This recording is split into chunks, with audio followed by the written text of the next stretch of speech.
Bismillahirrahmanirrahim. Assalamu alaikum. Hope you are fine and you are enjoying your fasting. And today the lecture number 9 is about the classification of hearing loss by acquisition of language. Acquisition of language means prelingual or postlingual. यानी जो hearing loss हुआ है वो language acquire होने से पहले हुआ है या लैंग्वेज एक्वायर होने के बाद हुआ है। इसका जो सिंपल सा इंट्रोडक्शन है वो ये है कि if a child has recently been diagnosed with hearing loss you likely have a lot of questions and concerns. It's normal to feel overwhelmed and anxious, but rest assured that there are many treatment and adaptation options available for both home and school. It's about parents and guardians. इसमें ये होता है कि बाज़ दफ़ा जब parents ये feel करते हैं कि उनका बच्चा जो है वो हेयरिंग लॉस के साथ है या उनको ये बात कंफर्म हो जाती है, डायग्नोसिस जो है वो आ जाते हैं, तो उसके बाद ये होता है कि पेरेंट्स बहुत ज़्यादा एंक्शियस हो जाते हैं, बहुत ज़्यादा परेशान भी होते हैं, बहुत ज़्यादा इस चीज़ के बारे में सोचते हैं, फ़िक्रमंद होते हैं कि उनके बच्चे का मुस्तकबिल जो है वो कैसा होगा या क्या होगा, उसकी स्कूलिंग हो सकेगी या नहीं हो सकेगी, वो बोलना लिखना पढ़ना सीखेगा नहीं सीखेगा, या उसका जो माशरे में है वो क्या मुकाम जो है उसका वो क्या होगा, और उसकी जो उसकी जो पर्सनल लाइफ है या जो उसकी ज़िंदगी है वो किस तरह से गुजरेगी। ये सारी चीज़ें जो हैं ये पेरेंट्स को परेशान करती हैं। लेकिन बहुत सारी जो लेटेस्ट रिसर्चेस हैं वो सामने आ चुकी हैं। उसके अलावा बहुत सारा काम जो है वो हेयरिंग इम्पेयरमेंट फील्ड के ऊपर हो चुका है, जिसमें कि बहुत सारी जो हैं वो ऑप्शंस मौजूद हैं। अडेप्टेशन से, मॉडिफिकेशन से, एडजस्टमेंट जो है वो इनकी पॉसिबल है, और इनके लिए घर में भी और स्कूल के अंदर भी बहुत पॉजिटिव जो एनवायरनमेंट है वो मौजूद है। Children with hearing loss will usually be referred to an ear, nose and throat doctor and a pediatric audiologist. जब भी बच्चा जो है वो पेरेंट्स को डाउट होता है कि बच्चा जो है वो हेयरिंग लॉस के साथ है, या वो स्पीच एंड लैंग्वेज थेरेपिस्ट के पास या स्पेशल एजुकेशन टीचर या किसी भी जनरल एजुकेशन टीचर के पास या स्कूल में बच्चे को लेकर जाते हैं, वहाँ पे उनको ये बात जो है वो श्योर हो जाती है, या वो डाउटेड होते हैं कि there is something happening with their child's hearing, तो they must have consult to the audiologist और ईएनटी स्पेशलिस्ट, जिसके बाद उनको ये चीज़ श्योर हो जाती है कि बच्चे को किस लेवल का, किस डिग्री का हेयरिंग लॉस जो है वो मौजूद है। तो उसके बाद स्पीच एंड लैंग्वेज का इशू होता है कि बच्चा जो है वो पेरेंट्स जो है उनका मोस्ट जो कंसर्न होता है वो होता है regarding their communication, their verbal communication, कि बच्चा जो है वो इशारे करता है या नहीं करता है, या वो अपनी डिमांड जो है वो कैसे बताता है, अपनी नीड्स को फुलफ़िल करने के लिए कौन सा मोड ऑफ़ कम्युनिकेशन जो है वो यूज़ करता है। तो स्पीच एंड लैंग्वेज थेरेपी उसके लिए मोस्टली रिक्वायर्ड होती है। In fact, researches show that treating hearing loss before a baby reaches 6 months of age results in significantly better speech and language outcomes than treating later.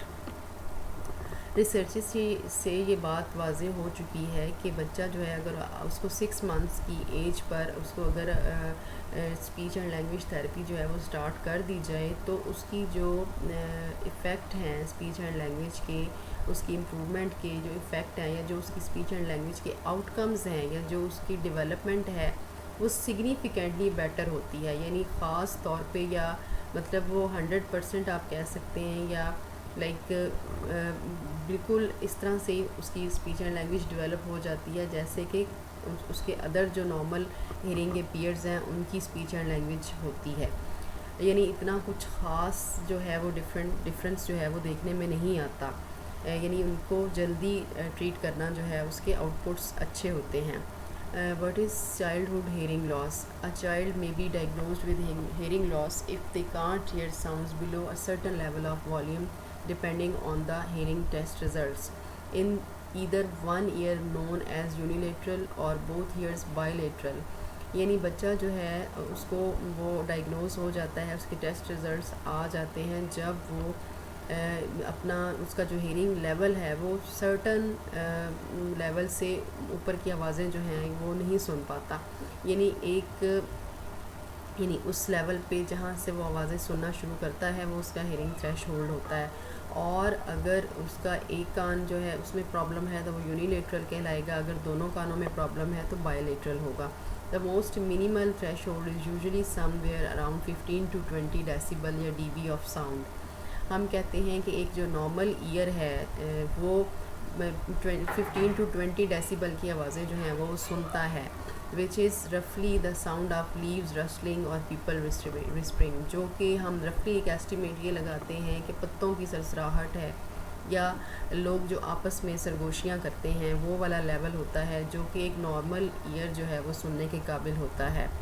Even though being unable to hear leaf rustling would be considered a slight degree of hearing loss, जो year जो है या जो भी person है वो 15 to 20 dB की या नॉर्मली जब लोग आपस में विस्परिंग करते हैं या सरगोशियाँ करते हैं वो आवाज़ें या पत्तों की सरसराहट एक पर्सन जो है वो सुनने के काबिल नहीं होता, तो हम कहते हैं कि उसको स्लाइट डिग्री का हेयरिंग लॉस है। It will make it harder to understand certain part of speech, तो उसके लिए कुछ जो वर्बल कम्युनिकेशन है या जो स्पीच है, स्पोकन वर्ड्स हैं, उसमें से वो कुछ सर्टन पार्ट्स मिस कर देता है या उसको सुनने में दिक्कत पेश आती है। That's why treating hearing loss is so critical in kids who are learning language from the moment they are born.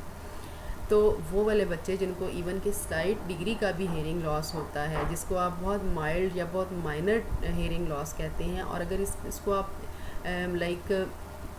जल्दी अगर आप इसको कवर कर लें तो ये बाज़ दफ़ा या मोस्टली हम इसको हेयरिंग लॉस कंसीडर भी नहीं कर पाते हैं।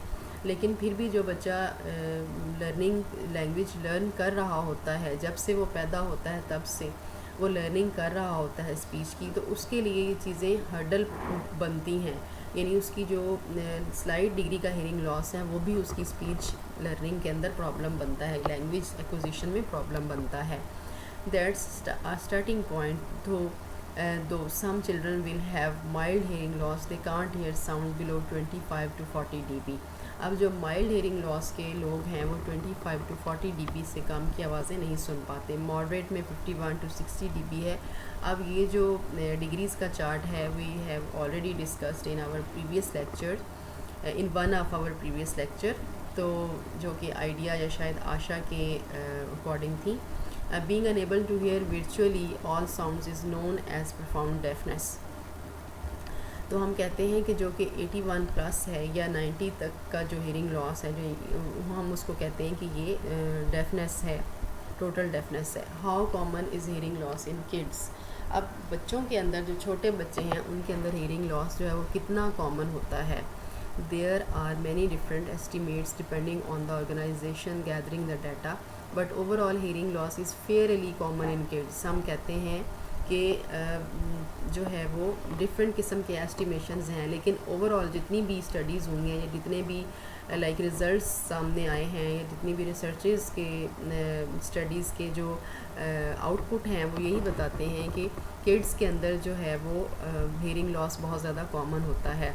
और एक नेशनल सर्वे जो है उसका एस्टिमेशन ये है कि अबाउट 15% जो बच्चे हैं वो हेयरिंग लॉस का शिकार होते हैं। बेशक वो हेयरिंग लॉस जो है वो स्लाइट लेवल का हो या 1 ईयर का ही क्यों ना हो, बट 15% किड्स जो हैं दे आर वो फेस करते हैं हेयरिंग लॉस को। More severe level of hearing loss और लेस कॉमन, और परमानेंट या मोर स्वेयर जो हेयरिंग लॉस है वो लेस कॉमन है, यानी इतना ज़्यादा जो है वो आम नहीं है। जैसे इसकी एक वजह जो है वो ओटाइटिस मीडिया भी हो सकता है, जो कि हमने कॉजेज़ के अंदर बहुत डिटेल्ड डिस्कस किया था कि ओटाइटिस मीडिया जो है वो 3 इयर्स तक मोस्टली जो बच्चे हैं उनको वो फेस करते हैं, बेशक उनको 1 ईयर में ही क्यों ना हो, और मोस्टली बच्चे जो हैं वो फेस करते हैं ओटाइटिस मीडिया को, यानी मिडल ईयर इन्फेक्शन को। और मिडल ईयर इन्फेक्शन जो है वो हर्डल बनता है, जो स्पीच साउंड्स हैं वो मिसिंग होती हैं, यानी उनकी जो वर्बल कम्युनिकेशन है वो पूरी तरह से अंडरस्टैंड नहीं कर पाते बच्चे, और हम कहते हैं कि उनकी हियरिंग जो है वो रिस्ट्रिक्ट होती है इसकी वजह से। Science and symptoms of hearing loss in babies. अब छोटे जो बच्चे हैं उनके अंदर क्या साइंस एंड सिम्टम्स होती हैं हेयरिंग लॉस की। As mentioned above, hospitals routinely perform hearing screening on infants in the first day or two first after birth. If an infant doesn't pass the initial screening, he or she is usually scheduled for a second screening a few weeks later. अब बाहर के जो ममालिक हैं या जिस पे हम कहते हैं कि इंटरनेशनली अगर हम इस चीज़ को स्टडी करते हैं या देखते हैं, तो वहाँ पर बच्चों की, जो बच्चे हॉस्पिटल में पैदा होते हैं तो उनकी जो है वो हेयरिंग स्क्रीनिंग जो है होती है। बेशक फ़र्स्ट डे ना हो तो सेकंड डे होती है, या उनको फिर स्केड्यूल किया जाता है स्क्रीनिंग के लिए, दैट इज़ कि वो बाद में जो है वो उनकी स्क्रीनिंग होती है। बट अनफॉर्चुनेटली जो अंडर डेवलप्ड कंट्रीज़ हैं या पाकिस्तान जो है, इसके अंदर ये जो स्क्रीनिंग है न्यू बॉर्न की स्क्रीनिंग्स जो होती है ये नहीं होती है। अब however sometimes newborn who pass both hearing screening may exhibit signs of hearing loss as they get older. अब ये होता है कि कुछ न्यू बॉर्न्स जो बच्चे होते हैं उनकी हेयरिंग परफॉर्मेंस जो है उस वक्त वो एक्यूरेट आ रही होती है, या अगर वो हेयरिंग लॉस के साथ भी आ रही होती है तो उसको जल्दी से आइडेंटिफाई करके उसके बारे में उसको यानी ओवरकम किया जा सकता है। लेकिन कुछ बच्चे ऐसे हैं जिनकी हेयरिंग जो स्क्रीनिंग है वो उस वक्त बिल्कुल ठीक होती है, लेकिन इन द लेटर जो है लाइफ में जाकर जैसे जैसे वो बड़े होते जाते हैं उनको हेयरिंग के इश्यूज़ आ जाते हैं। One way to determine if a child's hearing is developing appropriately is by monitoring important speech and hearing milestones such as these from the American Speech and Hearing Association. आशा के according एक chart है, वो ये कहते हैं कि कुछ ऐसे साइंस एंड सिम्टम्स हैं जो कि बहुत छोटे बच्चों में मिस होते हैं जिनको हेयरिंग की प्रॉब्लम होती है। Birth to 4 months, newborn doesn't startle at loud sounds. जो बच्चा पैदा होता है जब वो 4 मंथ्स का होता है, या मतलब 4 मंथ से भी छोटा होता है, तो वो आवाज़ों के ऊपर जो लाउड जो नॉइज़ हैं उनके ऊपर, या लाउड साउंड्स हैं उनके ऊपर वो एकदम से यानी जो है वो चौंकता नहीं है। जैसे एकदम से स्टार्टर का मतलब होता है एकदम से चौंक जाना, एकदम से डर जाना, जैसे कोई चीज़ गिरती है ज़मीन के ऊपर, या एकदम से कोई कुछ भी कोई भी आवाज़ एकदम से एनवायरमेंटल साउंड इवन पैदा होती है, डोर बेल होती है या मोबाइल की बेल होती है, फ़ोन की रिंग होती है, या वटेवर उसके आसपास कुछ भी ऐसा हैपनिंग होता है तो वो एकदम से चौंक जाता है। लेकिन जिन बच्चों को हेयरिंग लॉस होता है वो उनके अंदर ये चीज़ मिसिंग होती है। As the weeks go by, it doesn't respond to your voice such as smiling, cooing or calming down. ठीक है, जैसे जैसे दिन और हफ्ते गुज़रते चले जाते हैं, मंथ्स गुज़रते चले जाते हैं, लेकिन बच्चा जो है वो आपकी आवाज़ों के ऊपर या आपकी स्माइल पर या लॉफिंग के ऊपर, या जैसे आप आवाज़ें कूइंग निकालते हैं, यानी जैसे आप उनको बुलाने के लिए डिफरेंट तरह की कुछ जार्गन्स यूज़ करते हैं या कुछ आवाज़ें निकालते हैं, या आप उनको काम डाउन करते हैं, यानी अगर वो रो रहा है या उसको कोई इशू है तो आप उसको बहला रहे होते हैं, लेकिन वो इन सारी चीज़ों के ऊपर रिस्पॉन्स नहीं कर रहा होता। 4 to 9 मंथ्स में आप देखें, baby doesn't smile when spoken to not notice toys that make sounds. अब जब बच्चे को आवाज़ दी जाती है या उसका नाम बुलाया जाता है तो उसके ऊपर वो रिस्पॉन्स नहीं करता, स्माइल नहीं देता।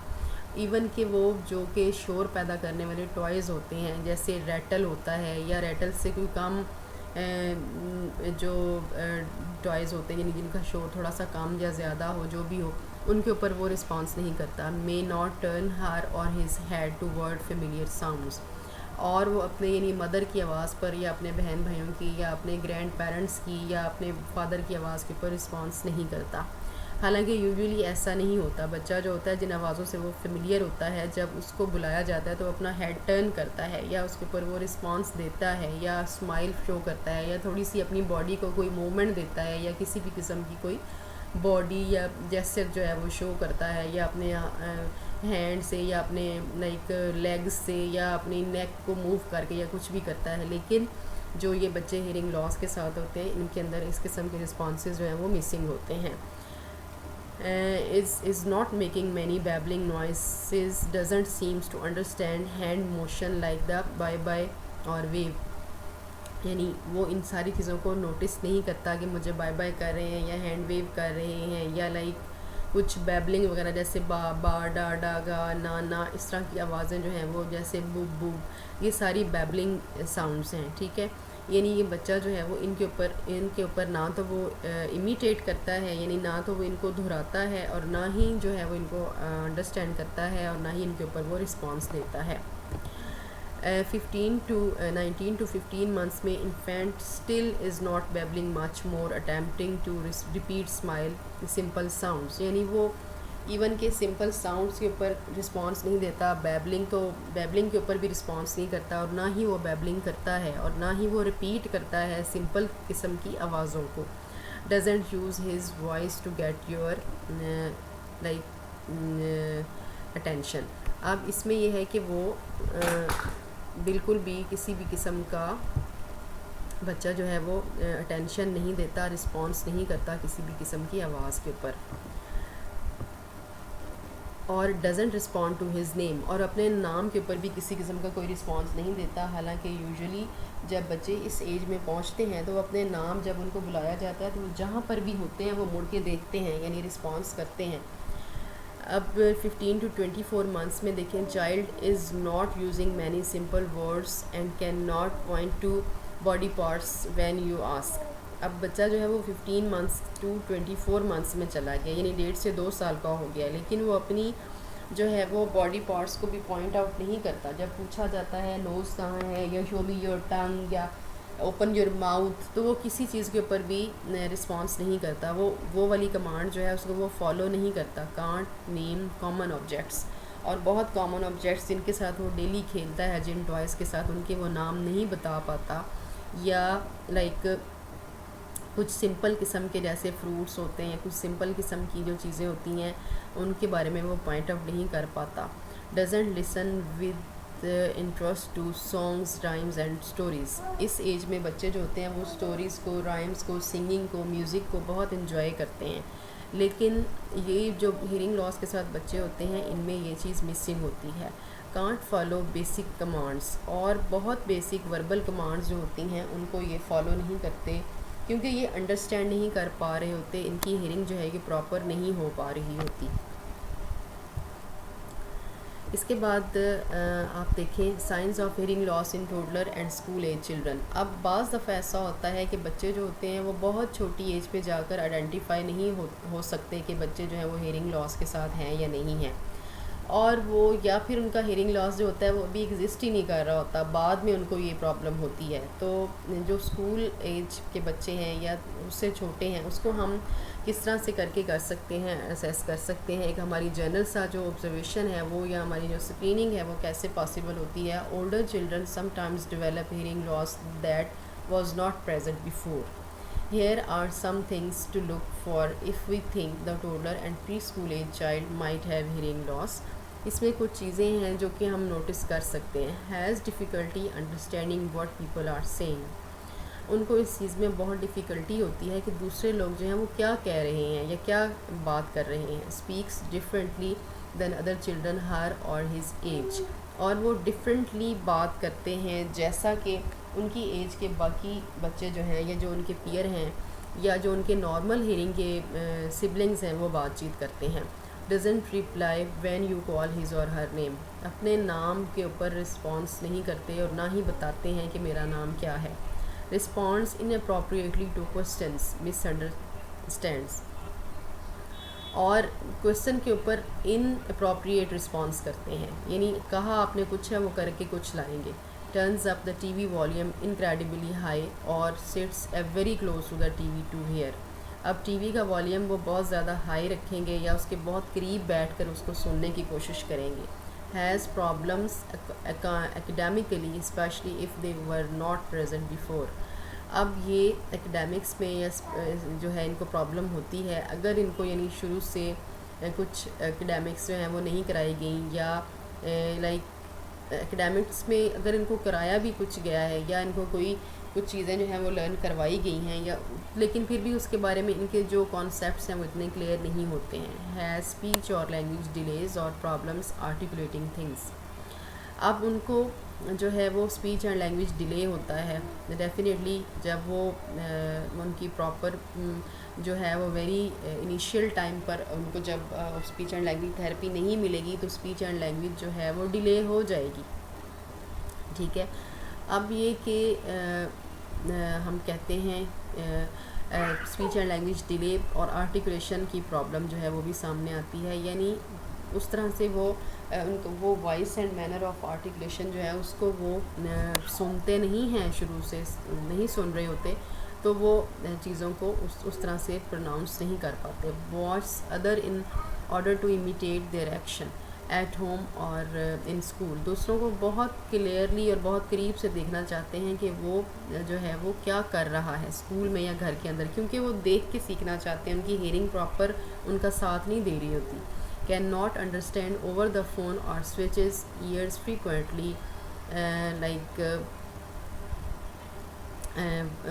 While talking on the phone, और जब वो फ़ोन के ऊपर बात कर रहे होते हैं अंडरस्टैंड नहीं कर पाते कि जो है वो क्या बात हो रही है। सेज व्हाट और हूँ सेवरल टाइम्स अ डे, अब वो यानी पूछना चाहते हैं कि क्या कहा जा रहा है मुझे, या हूँ, इस तरह के रिस्पॉन्सेज जो हैं वो देते हैं। Watch a speakers face very intently many childrens hearing loss escape detection because they are very successful lip readers। अब वो बच्चे जो हैं वो अपना दूसरों की फेस के ऊपर बहुत गौर से देखते हैं कि वो क्या बात कर रहा है, और कुछ बच्चे जो होते हैं वो अपने हेयरिंग लॉस के साथ डायग्नोज नहीं हो पाते क्योंकि उनकी लिप रीडिंग जो होती है वो बहुत अच्छी होती है, यानी वो बहुत सक्सेसफुली लिप रीडिंग जो है उसको वो कर लेते हैं, अचीव कर लेते हैं। अब हम बात करते हैं प्रीलिंगुअल डेफनेस की। Prelingual deafness refers to deafness that occurs before hearing learning speech and language. अब जो प्रीलिंगुअल डेफनेस है वो ये है कि जो स्पीच एंड लैंग्वेज की डेवलपमेंट से पहले हो जाए, हम उसे कहते हैं कि प्रीलिंगुअल डेफनेस है। ठीक है, यानी स्पीच एंड लैंग्वेज अभी डेवलप नहीं हुई बच्चे की तो उसको डेफनेस हो गई है, हम कहते हैं वो लैंग्वेज एक्विजिशन से पहले हुई है, वो प्रीलिंगुअल डेफनेस है। Speech and language typically begin to develop very early with infants saying their first words by age of 1 year. अब हम कहते हैं कि इसको हम 1 ईयर से कंसीडर करते हैं कि अगर बच्चा जो है वो 1 ईयर का है और उसको हेयरिंग लॉस है तो हम कहते हैं वो प्रीलिंगुअल डेफनेस है। Therefore prelingual deafness is considered to occur before the age of 1। अब 1 ईयर से पहले जो उसको लॉस हो गया है हम कहते हैं कि वो प्रीलिंगुअल है। Where a baby is either born deaf, बेशक वो डेफ ही क्यों ना पैदा हुआ हो, नोन एज कंजेनिटल डेफनेस और loses hearing before the age of 1। हम कहते हैं कि हम उसे कंजेनिटल हेयरिंग लॉस ही कंसीडर करेंगे अगर वो 1 साल की उम्र से पहले या बाय बर्थ उसके अंदर मौजूद था, हम कहते हैं दैट इज़ कंजेनिटल डेफनेस, क्योंकि बाज़ दफ़ा हम ही उसको आइडेंटिफाई लेट करते हैं जबकि डेफनेस मौजूद होती है। This hearing loss may occur for a variety of reasons and impacts cognitive social and language development. ये जो हेयरिंग लॉस है इसके होने की कई सारी वजूहात हो सकती हैं और इसके बहुत सारे असरात जो हैं वो बच्चे की cognitive social and language development के ऊपर देखे जाते हैं। Social and cognitive impact. Children who are prelingually deaf and cannot hear noise beneath 60 decibels above the intensity level of a vacuum cleaner do not develop oral language comparable to their peers. अब वो बच्चे जिनको प्रीलिंगुअली वो जो deaf होते हैं और उनका 60 डेसिबल से कम की आवाज़ें वो नहीं सुन पाते, इवन के जो वैक्यूम क्लीनर है उसकी भी आवाज़ वो नहीं सुनते, तो हम कहते हैं कि उनकी स्पीच एंड लैंग्वेज अपने पीयर्स जो कि नॉर्मल हेयरिंग के साथ हैं उनके जैसी कभी भी डेवलप नहीं हो पाती। Children born with profound hearing impairment 90 decibel and above about the level of a food blender are classified as functionally deaf। हम कहते हैं कि वो बच्चे जिनकी हेयरिंग इम्पेयरमेंट जो है वो 90 डेसिबल या इससे भी ज़्यादा है, तो हम कहते हैं यानी 90 डेसिबल से कम की आवाज़ें वो नहीं सुन पाते, या फिर वो 90 डेसिबल से भी ज़्यादा उनका हेयरिंग लॉस है यानी 90 की भी आवाज़ें वो नहीं सुन पाते, तो हम कहते हैं कि हम एग्ज़ाम्पल देते हैं कि जैसे फूड ब्लेंडर है उसकी भी आवाज़ नहीं सुन पाते, हम कहते हैं दे आर फंक्शनली डेफ। ठीक है, These children do not develop speech and language skills without help from a speech pathologist. अब ये बच्चे जो हैं इनको स्पीच एंड लैंग्वेज थेरेपिस्ट के अलावा या पैथोलॉजिस्ट के अलावा जो है ये स्पीच एंड लैंग्वेज डेवलप नहीं कर पाते. Such children acquire language comprehension difficulties even when other mode of language such as writing and singing are up to their age level standard. अब इन बच्चों को अदर मोड ऑफ कम्युनिकेशन यानी भी सीखने में प्रॉब्लम होती है, बेशक वो राइटिंग या सिंगिंग ही क्यों ना हो. Children who lose their hearing after they have acquired some amount of language, even if it is just for a short while, demonstrate a much higher level of linguistic achievement than those who have no had any language exposure.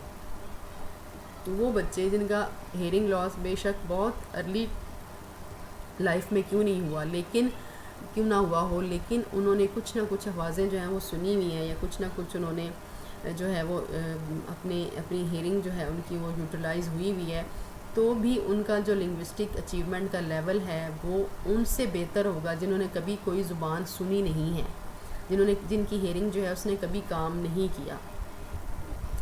In children this type of hearing loss can lead a social isolation for several reasons. अब ये बच्चे जो हैं जिनको प्रीलिंगुअल deafness है, यानी इन बच्चों को या वो बच्चे जिन्होंने कुछ थोड़ा अरसा जो है वो उनकी हेयरिंग जो है वो एक्यूरेट रही है या हेयरिंग जो उनकी है वो ठीक रही है, तो उन बच्चों को सोशल आइसोलेशन फेस करनी पड़ती है. Post the child experiences delayed social development that is in large part tied to delayed language acquisition. अब इन बच्चों की क्योंकि सोशल डेवलपमेंट जो है वो लेट स्टार्ट होती है, जब इनकी आइडेंटिफिकेशन होती है, इंटरवेंशन स्टार्ट होती है, इनको हेयरिंग एड लगाया जाता है या कॉक्लियर इम्प्लांट किया जाता है या अदर असिस्टिव डिवाइसेस जो हैं वो इनको दी जाती हैं, तो भी टाइम काफ़ी गुजर चुका होता है. इनकी सोशल डेवलपमेंट जो है वो डिले होती है, जिसकी वजह से इनकी जो लैंग्वेज एक्विजिशन है वो भी डिले होती है, क्योंकि स्पीच एंड लैंग्वेज जो है वो ऐसी चीज़ है जिसको कि बच्चा जो है वो अपने एनवायरनमेंट से सीखता है. उसको वो पहले सुनता है यानी परसीव करता है और उसको वो कंप्रीहेंड करता है. ठीक है, language has a basically language जो है रिसेप्टिव एंड एक्सप्रेसिव दो इसके पार्ट्स हैं. रिसेप्टिव वो है जिसमें बच्चा जो है वो रिसेप्शन करता है यानी रिसीव करता है, पहले वो सीखता है, एनकोडिंग करता है, उसके बाद वो डी कोडिंग करता है, यानी एक्सप्रेसिव लैंग्वेज जो है उसके बाद डेवलप होती है. अब लैंग्वेज जो है इसकी अपनी ग्रामर, लैंग्वेज का मतलब ये है कि इसके अंदर वोकैबलरी और ग्रामर होती है और ये बच्चे जो हैं वो इसका कम्बिनेशन जो है वो सीखते हैं. इन सारी चीज़ों को हम कहते हैं कि ये लैंग्वेज की एक्विजिशन जो है वो इस तरह से करके होती है.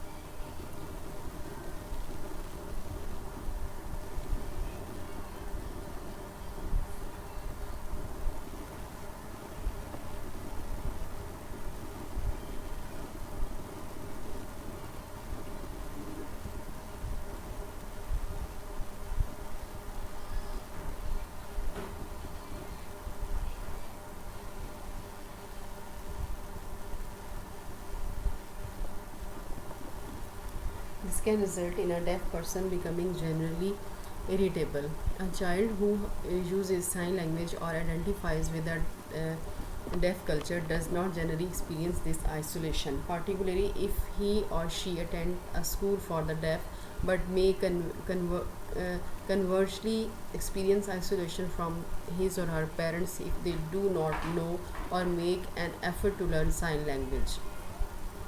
अब होता इस तरह से है कि वो बच्चे जो कि डेफ़ कल्चर में रहते हैं या जिनके पेरेंट्स डेफ़ होते हैं, उनके पास एक मोड ऑफ़ कम्युनिकेशन होता है, वो बच्चे जो हैं वो इतनी ज़्यादा आइसोलेशन का शिकार नहीं होते हैं. लेकिन वो बच्चे जिनके पेरेंट्स जो हैं वो हीयरिंग होते हैं और वो नहीं अंडरस्टैंड कर पाते अपने बच्चे की जो इंडिविजुअल नीड है उसको, और उसके अकॉर्डिंग जो है वो अपना मोड ऑफ़ कम्युनिकेशन जो है उसको अडेप्ट नहीं करते, तो वो बच्चे ज़्यादा अडेप्टेशन का ज़्यादा जो हैं वो आइसोलेशन का शिकार होते हैं. इसी तरह से जो बच्चे जो हैं वो डेफ स्कूल में जाते हैं, स्कूलिंग उनकी डेफ स्कूल में होती है, वहाँ पर वो उनको टीचर्स ऐसे मिलते हैं, उनको अपने ऐसे जो है वो पीयर्स मिलते हैं जिनकी जो कि डेफ़ होते हैं उनके साथ वो बहुत अच्छा एडजस्ट कर जाते हैं। उनके टीचर्स जो हैं वो भी अच्छा जो है वो बच्चों को अकोमोडेट करते हैं।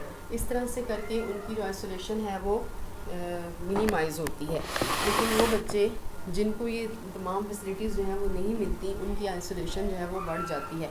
A child who is exclusively or predominantly an oral communicator can experience social isolation from his or her hearing peers, particularly if no one takes the time to explicitly teach them social skills that other children acquire independently by virtue of hearing जो है वो having normal hearing। इसमें ये होता है कि अगर इनको प्रॉपर जो है वो टीचर या प्रॉपर जो है वो इंटरप्रेटर जो है वो मिल जाए, स्पीच एंड लैंग्वेज थेरेपी इनकी स्टार्ट हो जाए तो, और वो इनके साथ जो है वो डिटेल्ड या एक यानी क्लियरली या स्पेसिफिकली प्लानिंग के साथ इनके साथ जो है वो काम करें या इनको वो टीच करें, तो इनकी जो स्पीच एंड लैंग्वेज के इश्यूज़ हैं वो रिज़ॉल्व हो जाते हैं। अब कॉजेज़ में देखें, prelingual hearing loss can be considered congenital present at birth और एक्वायर्ड। अब जो प्रीलिंगुअल हियरिंग लॉस है वो कंजेनिटल यानी बाय बर्थ भी हो सकता है और एक्वायर्ड भी हो सकता है, यानी 1 साल तक की जो एज है उससे पहले बच्चे को अगर प्रॉब्लम हो गई है तो हम कहते हैं प्रीलिंगुअल डेफनेस है। Congenital hearing loss can be a result of maternal factors, यानी जिसमें रूबेला है, cytomegalo virus and other viruses हो सकते हैं, एंड डायबिटीज़ हैं, इन्फेक्शंस हैं, टॉक्सिटी है, या जिसको हम कहते हैं pharmaceutical drugs, alcohol, other drugs, asphyxia, trauma, low birth weight, pre maturity and complications associated with RH factors in the blood, joints वगैरह। ये सारी चीज़ें जो हैं ये हम पहले कॉजेज़ के अंदर डिस्कस कर चुके हैं, जो कि हमने कॉजेज़ डिस्कस की थी कंजेनिटल की। उसमें हमने 2 तरह की चीज़ें डिस्कस की थी, एक वो थे जो इनहेरिटेड थे, एक जेनेटिक थे, और एक वो थे जो नॉन जेनेटिक थे फैक्टर्स थे। ठीक है, तो यही फैक्टर्स यहाँ पे दोबारा डिस्कस हो रहे हैं। These non genetic factors account for about 1/4 of the congenital hearing losses in infants. अब ये जो है ये 1/4 हिस्सा हैं जो कि हेयरिंग लॉस कंजेनिटल होते हैं। while genetic factors account for over half of the infants with congenital hearing loss। अब इनमें से जो half of the infants हैं या बच्चे जो हैं वो जेनेटिकली कंजेनिटल हेयरिंग लॉस यानी कंजेनिटल हेयरिंग लॉस के साथ होते हैं, जो कि जेनेटिक्स में पाया जाता है। Most of genetic factors are caused by an autosomal recessive hearing loss or an autosomal dominant hearing loss। Autosomal recessive hearing loss is when both parents carry the recessive gene and pass it on their child। अब इसमें 2 तरह की चीज़ें हैं, एक autosomal recessive hearing loss है और एक ऑटोजोमल डोमिनेंट हेयरिंग लॉस है। अब ऑटोजोमल रिसेसिव हेयरिंग लॉस जो है उसमें बोथ पेरेंट्स जो हैं उनके पास रिसेसिव जीन्स होता है जो कि हेयरिंग लॉस की कॉज बनता है और वो बच्चे को पास करते हैं। और इस तरह से जो ऑटोजोमल डोमिनेंट है उसके अंदर एक जो सिंगल पेरेंट है उसके पास जो है वो जीन्स मौजूद होता है जो कि हेयरिंग लॉस की कॉज बनता है और वो बच्चे को पास होता है, तो बच्चा जो है वो डेफनेस का शिकार हो जाता है। इसी तरह से इसमें आप देखें कि the autosomal dominant hearing loss is when an abnormal gene from one parent is able to cause hearing loss even though the matching gene from the other parents is normal.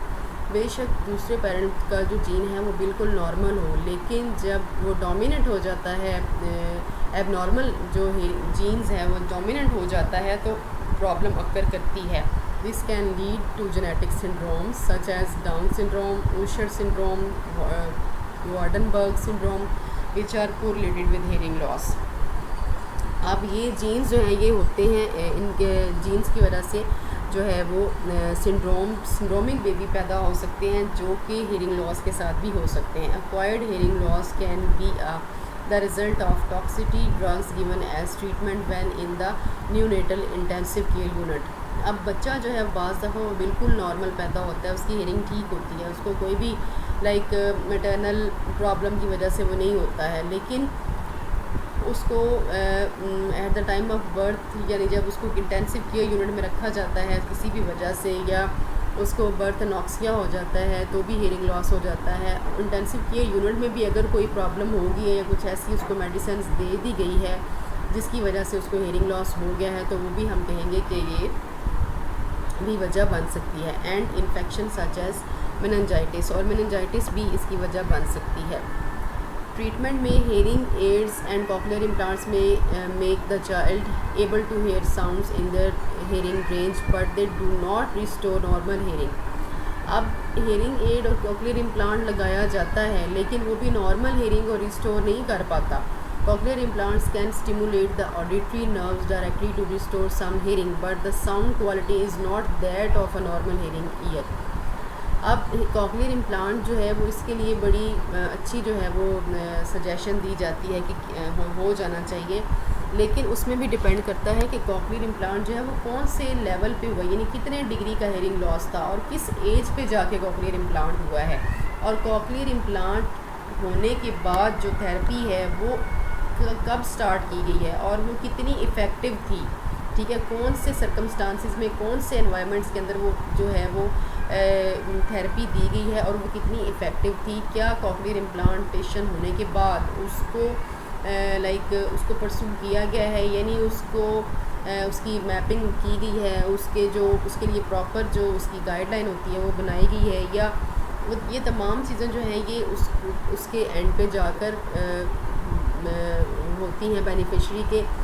Cochlear implantation हो जाना जो है वो that is not उसके साथ खाली hearing वापस नहीं आती है, लेकिन उसके बाद जो हेयरिंग की स्पीच एंड लैंग्वेज की जो ट्रेनिंग है, auditory verbal therapy, auditory training, speech training जो है वो होना जो है वो बहुत ज़रूरी होता है। Some says that the benefit and safety of cochlear implant continue to grow especially when children with implants receive a lot of oral educational support. अब ये कि बच्चे जो हैं वो उनको कितनी ओरल जो एजुकेशनल सपोर्ट है वो मिलती है कॉक्लियर इम्प्लांट होने के बाद। It is a goal for some audiologist to test and fit a deaf child with a cochlear implant to hearing aid by 6 months of age, यानी जब बच्चे को 6 months की एज पर अगर कॉक्लियर इम्प्लांट या हेयरिंग एड फिट कर दिया गया है तो उसकी इफ़ेक्टिवनेस ज़्यादा होती है, so that they do not gate behind in learning language. इसीलिए ज़्यादातर ये सजेस्ट किया जाता है ऑडियोलॉजिस्ट की तरफ से, और जो ENT स्पेशलिस्ट वगैरह हैं या जो स्पीच एंड लैंग्वेज पैथोलॉजिस्ट हैं उनकी तरफ से भी यही सजेशंस होती हैं कि बच्चे को एज़ सून एज़ पॉसिबल जो है वो इम्प्लांटेशन या हेयरिंग एड या असिस्टिव डिवाइसेस मिल जानी चाहिए ताकि उसकी स्पीच एंड लैंग्वेज डेवलपमेंट जो है वो डिले कम से कम हो, इसका यानी लॉस जो है वो कम से कम हो। In fact there are expectations that if children get fit for devices early enough they can acquire verbal language skills to the same level as their peers with normal hearing. ठीक है, यानी जो बच्चे जिनको 6 months की एज पर या as early as possible उनको जो है वो मिल जाता है, डिवाइसेस मिल जाती हैं, और वो उन बच्चों की जो स्पीच एंड लैंग्वेज ट्रेनिंग है वो प्रॉपर इंटेंसिव बुनियादों पर जो है वो स्टार्ट हो जाती है। पेरेंट्स जो है उनको भी प्रॉपर गाइडेंस एंड काउंसलिंग दी जाती है, तो बच्चा जो है उसकी हेयरिंग स्पीच एंड लैंग्वेज जो है वो अपने बिल्कुल नॉर्मल हेयरिंग के जो पीयर्स हैं उनके जैसी डेवलप हो जाती है। पोस्ट लिंगुअल डेफनेस जो है ये एक सेकंड उसकी टाइप है एक्विजिशन की, उसमें हम देखते हैं post lingual deafness is a deafness which develops after the acquisition of speech and language. अब ये जो है पोस्ट लिंगुअल, इसको हम कहते हैं कि स्पीच एंड लैंग्वेज डेवलप हो चुकी थी, एक्वायर हो चुकी थी, उसके बाद हेयरिंग लॉस हुआ है, उसके बाद डेफनेस हुई है, तो हम कहते हैं कि ये पोस्ट लिंगुअल डेफनेस कहलाएगी। Usually after the age of 6 years, बच्चा जो है वो 6 years का हो चुका था तो किसी वजह से जो है वो डेफनेस हो गई है, तो हम कहते हैं कि that is post lingual deafness. Post lingual hearing impairments are far more common than pre lingual deafness. Post lingual deafness जो है वो प्री लिंगुअल डेफनेस से कहीं ज़्यादा जो है वो कॉमन है। Typically, hearing loss is gradual and often detected by family and friends of the people so affected long before the patients themselves will acknowledge the disability. अब टिपिकली होता ये है कि जिन बच्चों को या जिन लोगों को 6 इयर्स की एज के बाद जो है वो डेफनेस होती है, वो उनके फ्रेंड्स और फैमिली मेम्बर्स जो हैं उनको भी जल्दी से ये पता चल जाता है कि इसकी हियरिंग जो है वो लॉस हो रही है या हो चुकी है, और पेशेंट्स जो हैं वो खुद भी अपनी डिसेबिलिटी के बारे में अवेयर हो जाते हैं। इन सम केसेस कॉजेज़ जो इसकी हैं वो ये हैं कि in some cases the loss is extremely sudden and can be traced to specific diseases such as meningitis or to ototoxic medication such as जिसमें हम कहते हैं कि जेंटामाइसिन है, इसको जेंटामाइसिन या ये भी एक ऐसी यानी मेडिसिन है जिसकी वजह से हियरिंग लॉस जो है वो हो जाता है। In both cases the final degree of loss varies, some experiences only partial loss while other become profoundly deaf. अब कुछ केसेस ऐसे हैं जिनके अंदर सडन लॉस होती है हियरिंग, यानी हेयरिंग जो है वो सडन लॉस हो जाती है, या हम कहते हैं किसी भी स्पेसिफिक डिज़ीज़ की वजह से हेयरिंग लॉस हुआ है, जैसे मेनिंजाइटिस हो गया। मेनिंजाइटिस हमने पहले भी हम बांट चुके हैं कि इनर ईयर डिज़ीज़ है, इनर ईयर की इन्फेक्शन है, जिस प्रॉब्लम है जिसकी वजह से हेयरिंग लॉस जो है वो हो जाता है। या ऑटोटॉक्सिक मेडिकेशंस का यूज़ है, यानी कुछ ऐसी मेडिकेशन जो कैंसर के लिए बनाई जाती हैं, ये मेनिंजाइटिस या इंसेफ्लाइटिस वगैरह में यूज़ होती हैं, एंटीबायोटिक होती हैं, जिसमें एक का नाम उन्होंने बताया भी है जेंटामाइसिन। तो इनकी वजह से जो है वो हेयरिंग लॉस हो जाता है। अब दोनों केसेस में जो फाइनल डिग्री जो है लॉस की वो वेरी करती है कि कितने डिग्री का हेयरिंग लॉस जो है वो हुआ है। Some experiences only partial loss, कुछ लोगों का जो है वो पार्शियली लॉस होता है, यानी कंप्लीट डेफनेस नहीं होती या 1 ईयर में होती है। While other become profoundly deaf, कुछ जो हैं वो बिल्कुल प्रोफाउंडली डेफ हो जाते हैं। Hearing aids and cochlear implants may be use to regain a sense of hearing with different people experiencing differing degree of success. It is possible that the affected person may need to rely on speech reading and or sign language of for communication. अब इसमें ये होता है कि cochlear implantation जो hearing aid की वजह से उनकी जो सेंस ऑफ हेयरिंग है उसको रिट्रीव कर लिया जाता है, यानी वो वापस आ जाती है, लेकिन फिर भी उनको उनकी जो स्पीच एंड लैंग्वेज है वो उस तरह से नहीं रहती जैसे कि उनका एक नॉर्मल हेयरिंग का प्रोसेस था, या एक नॉर्मल हेयरिंग की जो उनकी सेंसेस थी वो प्रॉपरली डेवलप नहीं हो पाती हैं। अब इसमें भी जो पेशेंट है उसको स्पीच एंड लैंग्वेज थेरेपी पे डिपेंड करना पड़ता है, या फिर वो साइन लैंग्वेज जो है उसको अपना मोड ऑफ कम्युनिकेशन बनाता है। In most cases, the loss is a long-term degradation in hearing loss, discrediting earlier notion of presbycusis. अब वो ये कहते हैं कि इसकी जो बेसिक जो वजह है वो है कि जो नॉइस इंड्यूस्ड हेयरिंग लॉस है, यानी बंदा जो है एक पर्सन जो है वो बहुत ज़्यादा किसी शोर के माहौल में या नॉइसी एनवायरनमेंट में काम करता रहे, किसी ऐसी फैक्ट्री में या किसी ऐसे कारखाने में काम करता रहा जहाँ पे बहुत ज़्यादा नॉइस होता रहा है, जिसकी वजह से उसको हेयरिंग लॉस जो है वो हो गया है। अब Rosen demonstrated that long term hearing loss is usually the product of chronic exposure to environmental noises in industrialised countries, यानी ऐसे कंट्रीज़ जिनके अंदर इंडस्ट्रीज़ ज़्यादा हैं। रोसन 1965 ने ये लिखा है कि जहाँ पे इंडस्ट्रीज़ ज़्यादा हैं वहाँ पे ये लॉस होता रहा है, और ये USA में ज़्यादा है। नॉइस इंड्यूस्ड हेयरिंग लॉस पे अब काफ़ी हद तक काबू पा चुके हैं वो लोग, लेकिन फिर भी अभी भी ये काफ़ी सारी कंट्रीज़ में काफ़ी सारी जगहों पर है जहाँ पे इंडस्ट्रीज़ हैं। Certain genetic conditions can also lead to post lingual deafness. अब इसमें ज़रूरी नहीं है कि जो एक्वायर्ड हेयरिंग लॉस ही इसकी वजह बने, एक्वायर्ड जो प्रॉब्लम है वही इसकी वजह बने। इसके जेनेटिक कंडीशंस भी कुछ ऐसी हैं जो कि पोस्ट लिंगुअल डेफनेस को लीड करती हैं, यानी बच्चा जो है वो पैदा बिल्कुल ठीक होता है, 1 साल तक ठीक रहता है, लेकिन उसके बाद वो लैंग्वेज सीखने के बाद उसको लॉस हो जाता है, तो इसकी भी जेनेटिक रीज़न हो सकती है। In contrast to genetic cause of pre lingual deafness, जिस तरह से प्री लिंगुअल डेफनेस की जेनेटिक कॉज बन सकता है, इसी तरह से पोस्ट लिंगुअल डेफनेस की भी जेनेटिक कॉज हो सकती है। Which are frequently autosomal recessive genetic cause of post lingual deafness tend to be autosomal dominant. अब जो हमने ऑटोसोमल रिसेसिव और ऑटोसोमल डोमिनेंट पढ़ा है उसमें वो कहते हैं कि ऑटोसोमल डोमिनेंट भी पोस्ट लिंगुअल डेफनेस की एक बड़ी वजह बन सकता है।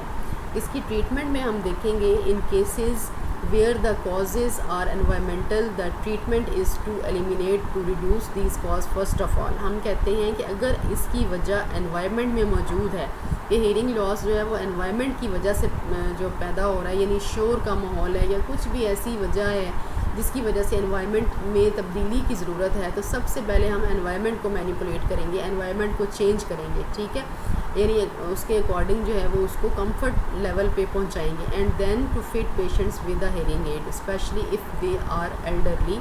उसके बाद फिर उनको हेयरिंग एड फिट किया जाएगा। When the loss is due to heredity, total deafness is often the end result. अगर इसकी कॉज जो है वो हेरिडिटी है, यानी जो है वो हेरिडिटी जो है, यानी इसकी कोई फैमिली हिस्ट्री मौजूद है, यानी कॉज हेरिडिटी है, तो उसकी वजह से डेफनेस जो है वो उसका रिज़ल्ट, टोटल डेफनेस ही उसका रिज़ल्ट होगी। On the one hand person who experience gradual deterioration of their hearing और fortunate in that they have learned to speak, ultimately the affected person may bridge communication problem by becoming skills in sign language, speech reading, using a hearing aid or accepting elective surgery to use a prosthetic devices such as an cochlear implantation। अब इसकी treatment जो है वो definitely यही है कि person जो है वो स्पीच एंड लैंग्वेज थेरेपी पे रिलाई करेगा और कॉक्लियर इम्प्लांटेशन उसकी होगी। इस तरह से उसके एनवायरनमेंट को मॉडिफाई किया जाएगा, यानी कुछ ऐसी जो हैं वो डिवाइसेस जिसको हम कहते हैं असिस्टिव डिवाइसेस यूज़ होंगी, उसकी सर्जरी होगी, कॉक्लियर इम्प्लांटेशन उसकी हो सकेगी। तो ये तमाम चीज़ें जो हैं ये अल्टीमेटली उसका जो है आउटकम होंगी।